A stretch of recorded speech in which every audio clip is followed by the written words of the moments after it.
C'est juste une théorie. Cette phrase, je pourrais lui décerner le prix de la plus grande malentendue scientifique. Elle crée un mur entre la science et le grand public. Dans la langue de tous les jours, théorie est souvent synonyme de coup de poker intellectuel, une intuition sans grand fondement. On le voit avec les théories du complot, présentées comme des avis personnels. Pourtant, dans la bouche d'un scientifique, ce mot est une médaille d'honneur. Une théorie scientifique, ce n'est pas une spéculation, c'est la consécration ultime pour une idée.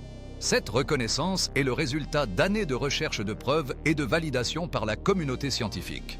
Les théories scientifiques reposent sur des données solides et sont soumises à un examen minutieux avant d'être acceptées.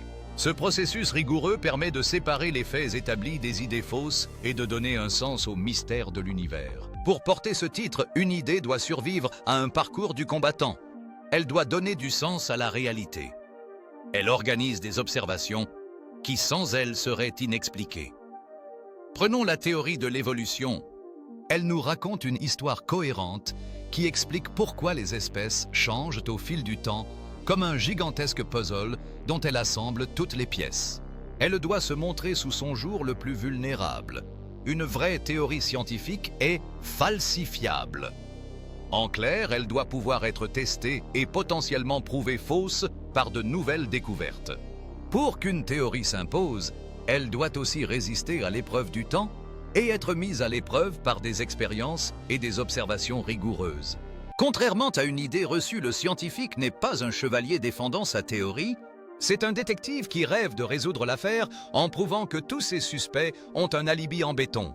Des chercheurs passent leur vie à tenter de prendre en défaut des théories établies comme celle de la relativité. Le fait qu'elle résiste encore malgré toutes ces attaques est la preuve ultime de sa solidité.